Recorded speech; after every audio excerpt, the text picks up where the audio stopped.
अस्सलाम वालेकुम, नमस्ते, सत श्री अकाल। उम्मीद करता हूँ फिट होंगे, बेहतरीन होंगे, अपनी लाइफ में अच्छे से एंजॉय करोगे। हम तीनों की तरह देवों के देव महादेव एपिसोड 151 पार्ट 2 है। लाइक शेयर सब्सक्राइब कर दीजिएगा। स्ट्रेट चलते हैं वीडियो की तरफ। इनका नाम है Rana Mohammad Ali, Mohammad Sameer Khokhar, Malik Sattar Iqbal. So guys let's start.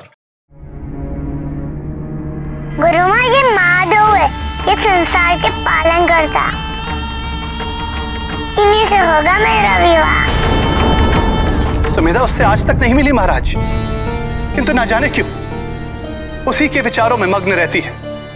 हमने और हमारे परिवार ने उसके परिवार को ढूंढने के भरसक प्रयत्न किए महाराज, लेकिन सभी असफल हुए और ये उसी की कल्पना किए बैठी, ये आस लगाए कि एक दिन वो अवश्य वापस आएगा और इससे विवाह करेगा। महाराज आप ही बताएं महाराज कि हम करें तो क्या करें। कन्या, मैंने तुम्हारे पिता की व्यथा सुनी। क्या इस संदर्भ में तुम्हें कुछ कहना है?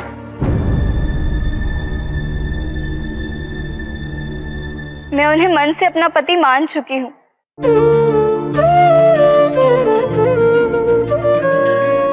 और अपना पूरा जीवन उन्हें समर्पित कर चुकी हूँ।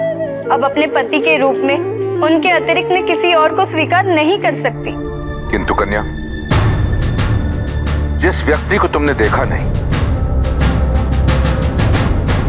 और जिसके बारे में तुम कुछ जानती नहीं, जिसके गुण अवगुण से स्वयं अनभिज्ञ हो, उस व्यक्ति को तुम अपना पति कैसे मान सकती हो? उसका अस्तित्व मात्र तुम्हारी कल्पना से हुआ है। किंतु उनकी प्रतीक्षा में, उनके प्रेम में हमने जो जीवन व्यतीत किया है वो कल्पना नहीं, वो एक एक क्षण हमारे जीवन का सत्य है। क्या हमारी व्यथा का कोई अर्थ, कोई मूल्य नहीं? उनका अस्तित्व भले हमारी कल्पना से हो, किंतु हमारा अस्तित्व उनकी प्रतीक्षा से है, जो उनके मिलन से पूर्ण होगा। कि आने की आशा त्यागना जीवन त्यागने समान है। अपना जीवन एक ऐसी निरर्थक आस पे व्यतीत करना ईश्वर द्वारा दिए हुए बहुमूल्य जीवन का अपमान करना है, और ये उचित भी नहीं।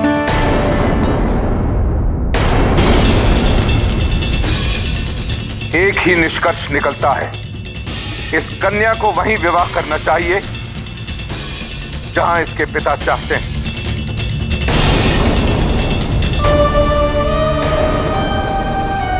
इसके लिए उचित वर ढूंढिए। यही पर्वत नरेश हिमावन का न्याय। महाराज हिमावन की जय, महाराज हिमावन की जय, महाराज हिमावन की जय, महाराज हिमावन की जय। पिताजी, आपने कन्या के माता पिता के साथ तो न्याय कर दिया, किंतु क्या वो न्याय सुमेधा के साथ अन्याय नहीं है? कैसे पार्वती? सुमेधा मन से किसी को अपना पति मानती है तो अपनी इच्छा के विरुद्ध किसी और से विवाह कैसे करेगी? मन को समझाना पड़ता है पार्वती, और उसके लिए यदा कदा मन को कटु सत्य से नियंत्रित करना अनिवार्य हो जाता है। सुमेधा के लिए वर्तमान में यह कष्ट अवश्य होगा, किंतु यही कष्ट उसके भविष्य में उसके सुख का कारण बन जाएगा।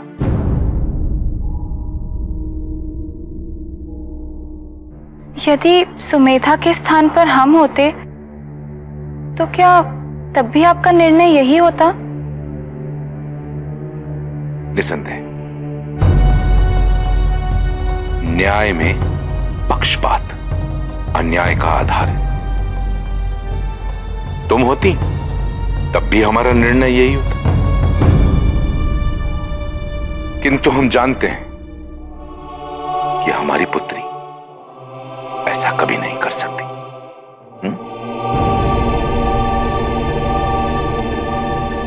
पार्वती,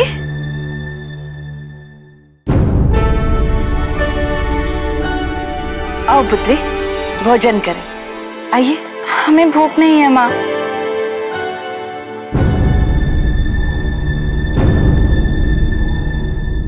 प्रभु, क्या माता पार्वती के धैर्य को हम इस प्रकार खंडित होते देखते रहेंगे? पार्वती के मन में महादेव के लिए जो प्रेम है उसे कोई नहीं मिटा सकता, स्वयं देवी पार्वती भी नहीं। हाँ, ये प्रतीक्षा कठिन अवश्य है, किंतु यहां प्रतीक्षा अनिवार्य है। इस मिलन के पूर्व जितनी प्रतीक्षा होगी उतना ही ये मिलन फिर होगा। ये प्रेम केवल प्रेम मात्र नहीं, एक तपस्या है, और इस तपस्या के पश्चात पार्वती को महादेव प्राप्त होंगे। जिस प्रेम से संसार पुनर्जीवित होने जा रहा है, उस प्रेम का अंत कैसे हो सकता है? आवश्यकता है तो केवल देवी पार्वती के धैर्य की और उन्हें प्रोत्साहन देने की।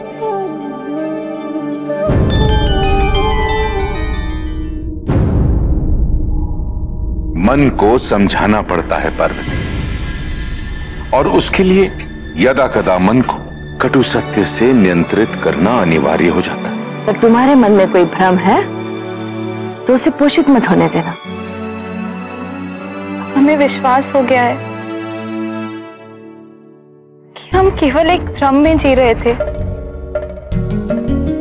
हमारा प्रेम मात्र मिथ्या है, कुछ नहीं।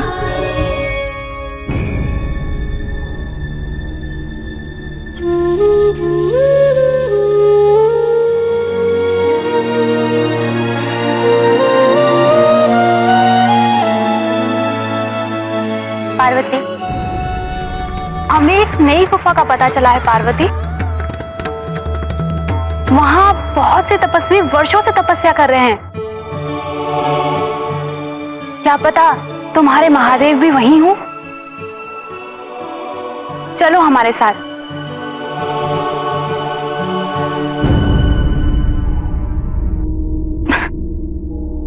आज हम बहुत थके हुए हैं, फिर कभी चलेंगे।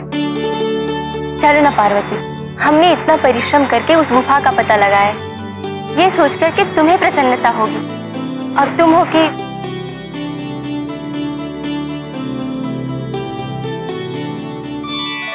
अच्छा ठीक है, चलो।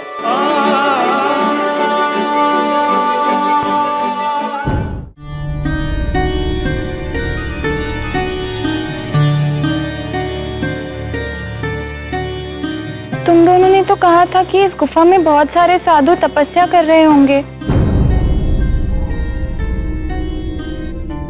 किंतु यहाँ तो कोई भी नहीं था। अब कुछ दूर और आगे चल के देखते हैं ना, कदाचित यहीं कहीं आसपास कोई और।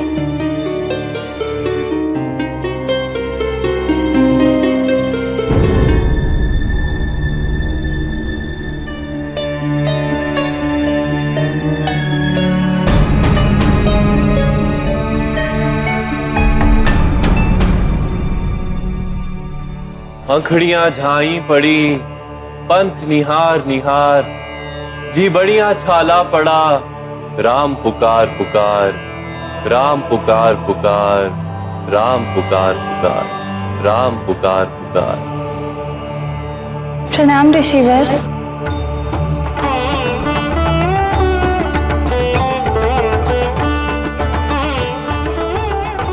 देवी, ये मैं आपके नेत्रों में क्या देख रहा हूं? आपको किसी की प्रतीक्षा है?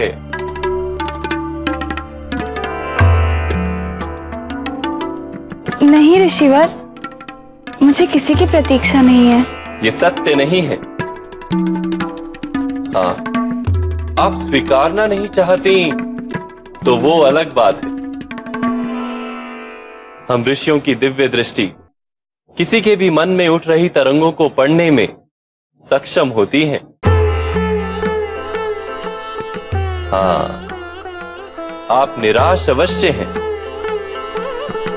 क्योंकि आप जिन्हें ढूंढ रही हैं वो आपको मिल नहीं रहे।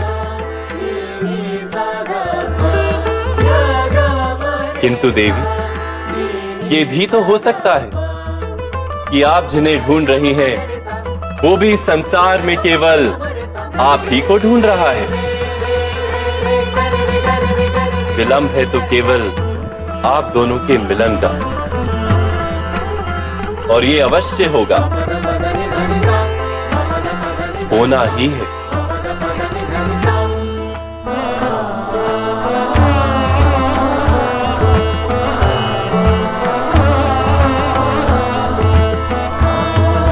प्रणाम ऋषिवर।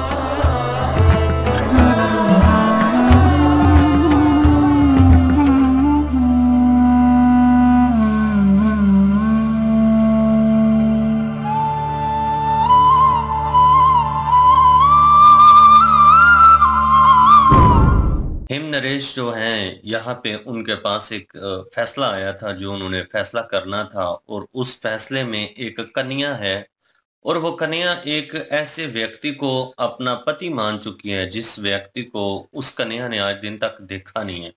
बस बचपन में वो जो वचन हुआ था उसी वचन का वो पालन कर रही है, और यहाँ पे उसे अपनी सफाई देने का मौका तो जरूर मिला है, लेकिन उसने कहा कि मेरा प्रेम और मेरी प्रतीक्षा जो है, क्या इसका कोई मूल्य नहीं है? तो हिम नरेश जो है उन्होंने कहा कि नहीं, इस चीज का कोई मूल्य नहीं है, क्योंकि जिस व्यक्ति के आप गुण नहीं जानती, जिसको आपने देखा नहीं है, जिसके बारे में आपको पता नहीं है कि वो कैसा है, उसमें अच्छाई क्या है, उसमें बुराई क्या है, तो ऐसे व्यक्ति को कैसे आप पति मान सकती हैं? और उसके आने का कोई चांस भी नजर नहीं आ रहा कि वो आएगा आपके लिए। सिर्फ और सिर्फ आप प्रतीक्षा कर रही हैं, और आपकी जो आयु है वो एक कह लें कि व्यर्था में गुजर रही है, एक जाया हो रही है, जो कि नहीं होनी चाहिए। ईश्वर ने अगर जीवन दिया है तो उसको इस तरह से जाया करना भी एक पाप है, जो कि हम आपको नहीं करने देंगे। और आपके माता पिता को ये अधिकार है कि वो आपके लिए एक अच्छा सवाल ढूंढ के आपका उसके साथ विवाह कर दें। यहाँ पे ये जो निर्णय लिया है उन्होंने, हिम नरेश ने, उसके बाद जो पार्वती जी जो हैं वो जब वो कन्या बातें कर रही थी तो उसमें वो अपने आप को देख रही थी कि सेम कंडीशन उनकी भी यही है, कि उन्होंने भी शिव जी को आज दिन तक नहीं देखा, सिर्फ सोचा है और उनकी प्रतीक्षा कर रही हैं। यहाँ पे अपने पिता से वो कह रही थी कि माता पिता के साथ तो आपने इंसाफ कर दिया, लेकिन वो जो कन्या थी उसके साथ आपने इंसाफ नहीं किया, उसकी इन सारी चीजों का क्या मूल्य है? तो फिर उन्होंने कहा कि ये एक वहम है, उसका एक भ्रम है। फिर अपने भवन में बैठी थी पार्वती जी और वो अपने मन को समझा रही थी, अपनी माता की बातों को लेकर याद कर रही थी, अपने पिता की बातों को लेकर याद कर रही थी, और अपने मन ही मन में ये सोच वो लेकर आ रही थी कि मैं जो सोचती हूँ वो भी एक भ्रम है, वो भी एक वहम है, और इस चीज का मुझे ज्ञान हो चुका है। वो अपनी सोच चेंज करने ही वाली थी कि यहाँ पे उनकी सखियां आ गई हैं, और उन्होंने कहा है कि हमने एक गुफा के बारे में सुना है, वो ऐसी गुफा है जहाँ पे बहुत सारे ऋषि मुनि जो हैं वो बड़े ही वर्षों से तपस्या कर रहे हैं। हो सकता है कि आपके महादेव जो हैं वो भी उसी गुफा में तपस्या कर रही हूँ, तो आ जाए चलते हैं। तो वो अपने मन को समझा चुकी थी, जाना नहीं चाहती थी, लेकिन उन्होंने जब जोर जबरदस्ती की और थोड़ा इमोशनल हुई हैं, तो यहाँ पे पार्वती जी जो हैं वो जाने के लिए तैयार हो चुकी थी, और आगे विष्णु जी जो हैं उन्होंने अपनी लीला जो है वो आगे से रचनी थी, क्योंकि वो जान चुके थे कि यहाँ पे पार्वती जी जो हैं वो कहीं ना कहीं उस उम्मीद को खत्म करने जा रही हैं जो उनके मन में है। उन्होंने दोबारा से उस उम्मीद को जगा दी है। बिल्कुल जी। और कहीं ना कहीं लग रहा था कि वो जो वार्तालाप चल रही थी स्टार्टिंग में, हेमना नरेश जी जो वो फैसला करने वाले थे, और जो उन्होंने फैसला किया मुझे लग ही रहा था कि वो जो है उसके माता पिता के हक में करेंगे, और क्योंकि उनकी बेटी भी पीछे खड़ी थी और वो सुनना चाह रही थी कि मेरी भी स्टोरी जो है वो सेम ही है, मेरा जो दुख है, मेरी जो कहानी है वो भी सेम ही है, और अगर मैं ही सवाल कर रही हूँ उस जगह पे खड़ी होके, तो मेरे पिता का क्या ख्याल होगा, मेरे बारे में फैसला क्या होगा। तो उन्होंने अपने आप को कुछ देर के लिए वहाँ पे महसूस किया और वो सवाल किए, और जो एट दी एंड फैसला हुआ उससे वो कहीं ना कहीं डिसएग्री कर रही थी। और जब फैसला सुना चुके हेमना रेश, तो वो जो है पार्वती जी उनके साथ चल रही थी। तो वो यही सवाल कर रही थी कि मैं उस जगह पे होती तो क्या सिचुएशन होती, क्या आपने ज्यादती नहीं की उस लड़की के साथ। उनके माता पिता का तो आपने हक अदा कर दिया, लेकिन उस बच्ची के साथ आपने ज्यादती की और मतलब उसका हक उसे। तो उन्होंने कहा कि कल्पना ही है, लेकिन ये मेरी बेटी, उन्होंने कहा मैं अगर उसकी जगह होती तो कहा मेरी बेटी तो नहीं कर सकती ऐसा कुछ। मतलब ये एक स्ट्रेट फॉरवर्ड जवाब था, अगर तुमने भी किया तो तुम्हारे साथ भी ऐसा ही होगा। तो मतलब इसके लिए वो, उनको तो महसूस हो गया उसी वक्त। उनकी माता आई, उन्होंने भोजन का कहा तो इसलिए उन्होंने वो कहा कि अभी भूख नहीं है। तो उसी सिचुएशन में, उसी सोच में वो अपने कक्ष में चली गई और वहीं पे सखियां आई और वो जो है डमरू जो है वो उठा के उसको देख रही थी कि ये मेरा वहम है, मैंने कब से प्रतीक्षा की है इस चीज़ की और ख्याल कर रही हूँ, और मुझे लगता है ख्याल ही है मेरा। और जैसे उस लड़की का ख्याल था और जो मेरे माता पिता कहते हैं वो ठीक ही है कहीं ना कहीं, फिर उसे पुराने ख्याल भी उन्हें जो है वो सता रहे थे, क्योंकि जिन कंफ्यूज हो जाता है कहीं ना कहीं। और आप इतने सालों से प्रतीक्षा कर रहे हो उस चीज़ की और उस चीज़ को पाने की, और वो आपको कभी मिला ना हो और आप उस बारे में कुछ खास जानती ना हो, तो कहीं ना कहीं कंफ्यूजन जो है वो तो होता है। और उनके मन में यही कंफ्यूजन था। और विष्णु जी और क्या नाम है देव ऋषि जो है वो भी इसी चीज़ की वार्तालाप कर रहे थे, और इसी चीज़ में लग रहा था देव ऋषि जी को डर कि ये बार बार होगा, ये उनके साथ फिर होगा, ये तो न्याय किस्म का हो रहा है और ये गलत हो रहा है। और वो चाह रहे थे कि कुछ ना कुछ ऐसा हो। वो हमें उस वक्त तो फिर वक्त नहीं लगा कि विष्णु जी जो है ऐसा स्टेप उठाएंगे, क्योंकि जिस तरह प्रकट हुए हैं ऋषि जी के रूप में, और वो कह रहे थे या कन्या आपकी आंखों में नजर आ रहा है कि किसी का इंतजार है और किसी को ढूंढ रही है और मिलन होगा। वो सिर्फ उनको ये याद दहानी करवाना चाहते थे कि जो आप सोच रही हैं वो आप ही नहीं सोच रही, वो भी आपको ढूंढ रहा है, मतलब वो मौजूद है। और ये मत सोचिएगा कोई ख्याल है आपके जहन में खाली और उसका आप पीछा कर रही हैं और परछाई है जिसका आपको कुछ मिलेगा नहीं। लेकिन कहीं ना कहीं उन्होंने उनके जहन दिल में वो स्थापित कर दी प्यार मोहब्बत, वो इश्क जो है जो ठंडा पड़ रहा था उसको दोबारा गरमा दिया। बिल्कुल जी, अब पार्वती जी को लग रहा था कि शायद भ्रमित हो गई हैं हाँ और उनके मन में जो है कल्पना ही है बस, और ये सच्चाई नहीं है। हालांकि ये सती जी को भी लगता था उस वक्त, और अभी जो है पार्वती जी को भी लग रहा है, और वो उसी की तलाश में जो है वो उनकी सखियां उनको गार में लेके गई हैं कि वहां पे जो है तपस्या कर रहे हैं तपस्वी जो है काफी अरसे से, उनसे पता करते हैं कि शायद हो सकता है वहां पे महादेव जी हों आपके। तो वो चली तो गई हैं लेकिन वहां पे कोई नजर नहीं आया। लेकिन आगे जो है विष्णु जी बैठे हुए थे, क्योंकि विष्णु जी जो उनकी दुविधा है जो उनके मन में चल रहा है उसको दूर करना चाहते थे। वो विष्णु जी की लीला थी, और वो जो है उस रूप में आए, साधु के रूप में आए, और उन्होंने जो है वो उनकी वो अंदर जो चल रहा था थोड़ा शक शुबा, उसको खत्म किया है।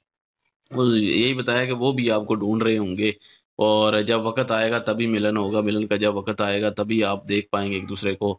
और थोड़ा सा तसल्ली दी है। तो बहरहाल जी अभी आगे देखते हैं कि आगे क्या होता है। बिल्कुल जी, और नेक्स्ट पार्ट में चलते हैं। लाइक शेयर सब्सक्राइब कर दीजिएगा। इंशाल्लाह मिलते हैं नेक्स्ट वीडियो में। अपना ख्याल रखिएगा, दुआ में याद रखिएगा। तब तक के लिए अल्लाह हाफिज, पीस।